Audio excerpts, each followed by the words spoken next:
ಶಿವನಾಚಾರ್ಯರು ಆನಂದ ತೀರ್ಥರು. ಆನಂದವನ್ನು ಅವರ ಶಾಸ್ತ್ರ ಕೊಡ್ತಾ ಇದೆ. ಯಾವ ಆನಂದ? ನಮಗೆ ಬೇಕಾದ ಆನಂದ ಯಾವುದು? ಇದನ್ನು ಗಮನಿಸಬೇಕು. ಒಂದು ಆನಂದ ಇದೆ. ಒಬ್ಬ ದಾರಿಯಲ್ಲಿ ಹೋಗ್ತಾ ಇದ್ದಾನೆ. ದೊಡ್ಡ ಕಾಡು. ಕಾಡಿನಲ್ಲಿ ಹೋಗುವಾಗ ಒಂದು ಹುಲಿ ಅವನನ್ನು ಓಡಿಸುವುದು ಬಂತು. ಹುಲಿಯಿಂದ ತಪ್ಪಿಸಿಕೊಳ್ಳಲು ಧಾವಿಸಿದಾಗ ದೊಡ್ಡ ಬಾವಿ, ಅದರಲ್ಲೆಲ್ಲ ಈ ಮರ ಗಿಡ ಬಳ್ಳಿಗಳಿಂದ ಒಂದು ತುಂಬಿದೆ, ಕಾಣಿಸುವುದೇ ಇಲ್ಲ. ಆ ಬಾವಿಯ ಮೇಲೆ ಬಿದ್ದ, ಗಿಡ ಬಳ್ಳಿಗಳಿಂದ ಆವೃತವಾಗಿದೆ. ಅಲ್ಲಿ ಬಿದ್ದ, ತಲೆ ಕೆಳಗಾಗಿ ಬಿದ್ದ. ಕೆಳಕ್ಕೂ ಬೀಳಲಿಲ್ಲ, ಮೇಲೆ ಬರಲಿಕ್ಕೂ ಇಲ್ಲ, ಜೋತಾಡ್ತಾ ಇದ್ದ. ಆ ಬಾವಿಯಲ್ಲಿ ನೀರಿಲ್ಲ. ಅಂತಹ ಬಾವಿಯಲ್ಲಿ ತಲೆ ಕೆಳಗಾಗಿ ಜೋತಾಡ್ತಾ ಇದ್ದಾನೆ. ಈ ಸಪ್ಪಳ ಕೇಳಿ ಒಂದು ಹಾವು ಕೆಳಗಿಂದ ಮೇಲೆ ಬಂತು, ಇವನನ್ನು ಕಚ್ಚೋದಕ್ಕೋಸ್ಕರ. ಕೆಳಗಿಂದ ಹಾವು ಮೇಲೆ ಬರ್ತಾ ಇದೆ, ಹಿಂದಿನಿಂದ ಹುಲಿ ಓಡಿಸಿಕೊಂಡು ಬರ್ತಾ ಇದೆ.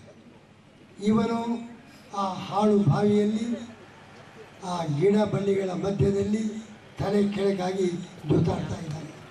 ಎಂಥ ದುಸ್ಥಿತಿ! ಆ ಗಿಡ ಬಳ್ಳಿಗಳೆಲ್ಲ ಇವನ ಭಾರದಿಂದ ಇನ್ನೇನು ಒಂದು ಕ್ಷಣದಲ್ಲಿ ತುಂಡಾಗಿ ಇವನು ಕೆಳಕ್ಕೆ ಬೀಳಬೇಕು, ತಲೆ ಒಡೆದು ಸಾಯಬೇಕು. ಆ ಸ್ಥಿತಿಯಲ್ಲಿ ಜೋತಾಡ್ತಾ ಇದ್ದಾನೆ. ಇಂಥ ಪರಿಸ್ಥಿತಿಯಲ್ಲಿ ಅಲ್ಲಿ ಒಂದು ಜೇನು ನೊಣಗಳ ಒಂದು ದೊಡ್ಡ ಹೊಟ್ಟು ಇತ್ತು, ಅದರ ಮೇಲೆ ಬಿದ್ದಿದ್ದಾನೆ.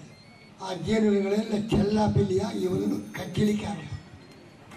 ಜೇನು ನೊಣಗಳು ಕಚ್ಚುವುದು, ಹಿಂದೆ ಹುಲಿ, ಮೇಲಿಂದ ಹಾವು, ಆ ಗಿಡ ಬಳ್ಳಿಗಳೆಲ್ಲ ತುಂಡಾಗಿ ಬೀಳುವ ಸಂದರ್ಭ. ಇಂಥ ಪರಿಸ್ಥಿತಿಯಲ್ಲಿ ಆ ಜೇನು ನೊಣಗಳ ಹೊಟ್ಟು ತುಂಡಾಗಿ ಅದರಿಂದ ಒಂದೊಂದೇ ಜೇನು ತುಪ್ಪ ಇವನ ಬಾಯಿಯೊಳಗೆ ಬೀಳ್ತಾ ಇದೆ. ಒಂದೊಂದೇ ಜೇನು ತುಪ್ಪದ ದಾರಿ. ಮಹಾರಾಜ ಎಲ್ಲ ಮರೆತ, ಏನು ರುಚಿ, ಏನು ಜೇನುತುಪ್ಪದ ರುಚಿ ಅಂತೇಳಿ ಅದನ್ನೇ ಸವಿತಾ ಇದ್ದಾನೆ. ಇಂಥ ಆನಂದ. ಸುತ್ತಲೂ ಅನರ್ಥ. ಈ ಅನರ್ಥದ ಮಧ್ಯದಲ್ಲಿ ಸ್ವಲ್ಪ ಜೇನುತುಪ್ಪದ ಬಿಂದುಗಳು ಬಾಯಿಗೆ ಬಿದ್ದಾಗ ಭಾರಿ ಖುಷಿ ಪಟ್ಟ ವ್ಯಕ್ತಿಯಂತೆ ನಮ್ಮ ಸ್ಥಿತಿ. ನಾವು ಕೂಡ ಅದೇ ರೀತಿ ಈ ಸಂಸಾರದ ಅರಣ್ಯದಲ್ಲಿ ಸಾಕ್ತಾ ಇದ್ದೇವೆ. ಹಿಂದಿನಿಂದ ಮೃತ್ಯು ಹುಲಿಯಂತೆ ಮೃತ್ಯು ಬೆನ್ನಟ್ಟಿಕೊಂಡು ಬರ್ತಾ ಇದೆ. ನಾವು ಈ ಹೊಂಡದಲ್ಲಿ ಬಿದ್ದಿದ್ದೇವೆ. ಕೆಳಗೆ ಹಾವಿನಂತೆ ನಮ್ಮ ಮುದಿತನ ಮೇಲೆ ಬರ್ತಾ ಇದೆ. ಹಾವು ಮೇಲೆ ಬರುವಂತೆ ದಿನಕ್ಕಿಂತ ದಿನ ಮುದುಕರಾಗ್ತಾ ಇದ್ದೀವಿ. ಜರ ಮುದಿತನ ಮೇಲೆ ಬರ್ತಾ ಇದೆ ನಮ್ಮನ್ನು ಕಾಡಲು. ಹುಲಿಯಂತೆ ಮೃತ್ಯು ಬೆನ್ನಟ್ಟಿಕೊಂಡು ಬರ್ತಾ ಇದೆ. ಆ ಗಿಡಮಲೆಗಳೆಲ್ಲ ತುಂಡಾಗುವ ಸ್ಥಿತಿಯಲ್ಲಿದ್ದಂತೆ ಆಯುಷ್ಯ ಪ್ರತಿ ಕ್ಷಣದಲ್ಲಿ ಯಾವಾಗ ಮುಗಿಯುತ್ತದೋ ಗೊತ್ತಿಲ್ಲ. ಈ ಪರಿಸ್ಥಿತಿಯಲ್ಲಿ ಆ ಜೇನು ನೊಣಗಳಂತೆ ಸಂಸಾರದ ನೂರಾರು ತಾಪತ್ರಯಗಳು ಕಾಡ್ತಾ ಇವೆ. ಇಷ್ಟರ ಮಧ್ಯದಲ್ಲಿ ಸ್ವಲ್ಪ ಸುಖ ಬಿಂದು ದೊರೆತಾಗ ಏನು ಸಂಸಾರ, ಭಾರೀ ಆನಂದ ಎಂಬುದಾಗಿ ಆ ಆನಂದದ ಹಿಂದೆ ಎಷ್ಟು ಅನರ್ಥಗಳು. ಆ ಜೇನುತುಪ್ಪದ ಬಿಂದುಗಳಂತೆ ನಮಗೇನು ಸ್ವಲ್ಪ ಸುಖ ದೊರೆಯುತ್ತಾ ಇದೆ, ಹಿಂದೆ ಮುಂದೆ ಅನರ್ಥಗಳು, ಸರ್ವತೋ ಮೃತ್ಯು, ಎಲ್ಲ ಕಡೆ ಅನರ್ಥಗಳು. ಅನರ್ಥದ ಮಧ್ಯದಲ್ಲಿ ದೊರೆಯುವ ಕ್ಷಣಿಕ ಸುಖಕ್ಕಾಗಿ ನಾವು ಹಾತೊರಿತಾ ಇದ್ದೇವೆ. ಈ ಆನಂದ ಅಲ್ಲ ನಮಗೆ ಬೇಕಾದದ್ದು. ಇದಕ್ಕಿಂತ ಮಿಗಿಲಾದ ಶಾಶ್ವತ ಆನಂದ. ಈ ಆನಂದ ಎಲ್ಲಿದೆ? ಹೊರಗಿಲ್ಲ. ಈ ಆನಂದ ನಮ್ಮ ಒಳಗೆ ಇದೆ. ನಮ್ಮ ಆತ್ಮದಲ್ಲಿ ಆನಂದ ಅಡಗಿದೆ. ಇದರ ಕಲ್ಪನೆ ಇಲ್ಲದೆ ಸುಖಕ್ಕಾಗಿ ಸಿಕ್ಕಿದ ಕಡೆಗೆ ಧಾವಿಸ್ತಾ ಇದ್ದೇವೆ. ನಮ್ಮ ಶಾಸ್ತ್ರ ಹೇಳ್ತಾ ಇದೆ, ಈ ಆನಂದ ಶಾಶ್ವತ ಆನಂದ. ಈ ಸಂಸಾರದಲ್ಲಿ ದೊರೆಯುವ ಕ್ಷಣಿಕ ಆನಂದ ಯಾವಾಗಲೂ ನಾಶ ಆಗ್ಬೋದು, ಹೆಚ್ಚು ಸಮಯ ಇರುವುದಿಲ್ಲ, ಅಲ್ಪ. ಆದರೆ ನಮ್ಮ ಒಳಗೇನೆ ದಿವ್ಯ ಆನಂದ ಹುದುಕಿದೆ. ಆತ್ಮರು ಆನಂದ ರೂಪಿ, ಚೈತನ್ಯ ರೂಪಿ. ಆದರೆ ಈ ಆನಂದ ಇದ್ದು ನಮಗಿಲ್ಲದಂತೆ. ಒಬ್ಬ ಬೇಕಾದಷ್ಟು ರತ್ನ, ಧನ, ಕನಕ ಸಂಪಾದಿಸಿದ್ದ. ಆದರೆ ಅದನ್ನೆಲ್ಲ ಆವಾಗ ಬ್ಯಾಂಕಿನ ವ್ಯವಸ್ಥೆಗಳೆಲ್ಲ ಇರಲಿಲ್ಲ. ನೆಲದ ಅಡಿಯಲ್ಲಿ ಹೂತಿದ್ದ. ಮನೆಯಲ್ಲಿ ನೆಲದ ಒಳಗೆ ಆ ಬಂಗಾರ, ಕನಕ, ಬೆಳ್ಳಿ, ಬಂಗಾರ ಎಲ್ಲ ನೆಲದ ಅಡಿಯಲ್ಲಿ ಇಟ್ಟಿದ್ದ. ಮೇಲೆ ಮಣ್ಣು ಹಾಕಿದ್ದಾರೆ. ಯಾರಿಗೂ ಹೇಳಿಲ್ಲ, ಇಲ್ಲೆಲ್ಲ ಬಂಗಾರಿ ಕೆಳಗೆ ಒಳಗಿಟ್ಟಿದ್ದೇವೆ. ಹಾಗೆ ಸಾಯುವಾಗ ಬಾಯಿ ಬಿದ್ದು ಹೋಯಿತು, ಮಕ್ಕಳಿಗೆ ಹೇಳಲಿಕ್ಕೆ ಆಗಲಿಲ್ಲ, ಹಾಗೆ ಸತ್ತ.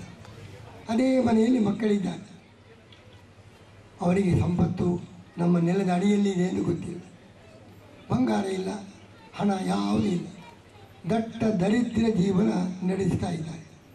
ಮನೆಯ ನೆಲದ ಒಳಗೆ ಚಿನ್ನ ಬಂಗಾರ ಎಲ್ಲ ಇದೆ, ಚಿನ್ನ ರತ್ನ ಮುತ್ತು ಎಲ್ಲ ಇದೆ ನೆಲದ ಅಡಿಯಲ್ಲಿ, ಅದರ ಮೇಲೇನೆ ಓಡಾಡ್ತಾ ಇದ್ದಾರೆ. ಆದರೆ ಅವರಿಗೆ ಗೊತ್ತಿಲ್ಲದೆ ದರಿದ್ರ ಜೀವನ ನಡೆಸಿಕೊಂಡು ಸಿಕ್ಕಿದ ಕಡೆಗೆ ಭಿಕ್ಷೆ ಬೇಡುವ ಸ್ಥಿತಿ. ಇದು ಉಪನಿಷತ್ತು ಕೊಟ್ಟ ದೃಷ್ಟಾಂತ. ನಮ್ಮ ಸ್ಥಿತಿ ಹಾಗೆ, ನೆಲದ ಅಡಿಯಲ್ಲಿ ಮುತ್ತು ರತ್ನಗಳಿದ್ದರೂ ಅದನ್ನು ತಿಳಿಯದೆ ಹಣಕ್ಕಾಗಿ ಸಿಕ್ಕಿದ ಕಡೆ ಓಡಾಡುವ ದರಿದ್ರ ಜೀವನ ನಡೆಸುವ ಮಕ್ಕಳಂತೆ ಆನಂದದ ನಿಧಿಯನ್ನು ನಮ್ಮ ಒಳಗೆ ಇಟ್ಟುಕೊಂಡು ಸುಖಕ್ಕಾಗಿ ಹಪಾಪಿಸ್ತಾ ಇದ್ದೇವೆ, ಎಲ್ಲೆಲ್ಲಿಯೋ ಓಡಾಡ್ತಾ ಇದ್ದೇವೆ, ಯಾರನ್ನೋ ಬೇಡ್ತಾ ಇದ್ದೇವೆ. ಆ ಸುಖದ ನಿಧಿ ನಮ್ಮಲ್ಲಿ ಇದೆ. ಅದನ್ನು ಆಚಾರ್ಯ ಮಧ್ವರು ಅಂಥ ಆನಂದ ನಮ್ಮ ಆತ್ಮಸ್ವರೂಪ. ಈ ಆನಂದ ಏನಾಗಿದೆ, ಇದ್ದು ಇಲ್ಲದಂತೆ ಮುಚ್ಚಿಯೋದು. ಅಜ್ಞಾನದ ನಮ್ಮ ಜೀವನವನ್ನೇ ಆವರಿಸಿದ ಒಂದು ಅವಿದ್ಯೆ, ಅದರ ಆವರಣದಲ್ಲಿ ಇದು ಮುಚ್ಚಿಯೋದು. ನಮ್ಮ ಆನಂದವನ್ನು ನಾವು ಅನುಭವಿಸಲಿಕ್ಕೆ ಬೆಂಕಿ ಇದೆ, ಬೂದಿ ಮುಚ್ಚಿದ ಕೆಂಡ, ಬೆಂಕಿ ಉಂಟು, ಪ್ರಕಾಶ ಇದೆ. ಬೂದಿ ಮುಚ್ಚಿದಾಗ ಇದ್ದ ಪ್ರಕಾಶವು ತೋರುವುದಿಲ್ಲ. ಬೂದಿ ಮುಚ್ಚಿದ ಕೆಂಡದಂತೆ ನಮ್ಮ ಆನಂದ ಇದ್ದರೂ ಇಲ್ಲದಂತೆ ಅಜ್ಞಾನದ ಬೂದಿಯಿಂದ ಮುಚ್ಚುವುದು. ಇದಕ್ಕಾಗಿ ಈ ಆನಂದವನ್ನು ಪಡೆಯಬೇಕಾಗಿದ್ದರೆ ಭಗವಂತನ ಅನುಗ್ರಹ, ಭಗವಂತನ ಭಕ್ತಿ, ಭಗವಂತನ ಗಾಳಿ ಬೀಸಬೇಕು.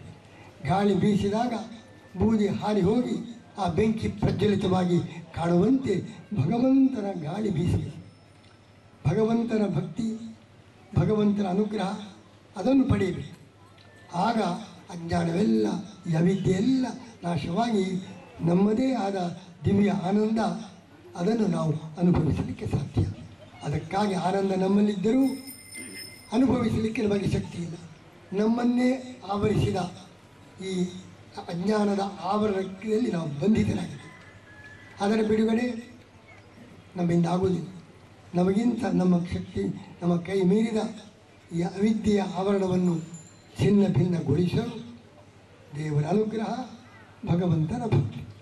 ಅದಕ್ಕಾಗಿ ಶ್ರೀಮದಾಚಾರ್ಯರು ಭಕ್ತಿಯ ಸಂದೇಶ ನೀಡಿ ಶಾಶ್ವತವಾಗಿ ನಿಮ್ಮನ್ನು ಆವರಿಸಿ ನಿಮ್ಮನ್ನೇ ಸಹಜವಾಗಿದ್ದ ಆನಂದವನ್ನು ಅನುಭವಿಸಿದಂತೆ, ನಮ್ಮನ್ನು ನಾವು ಅನುಭವಿಸಿದಂತೆ ನಮ್ಮನ್ನು ತಡೆದ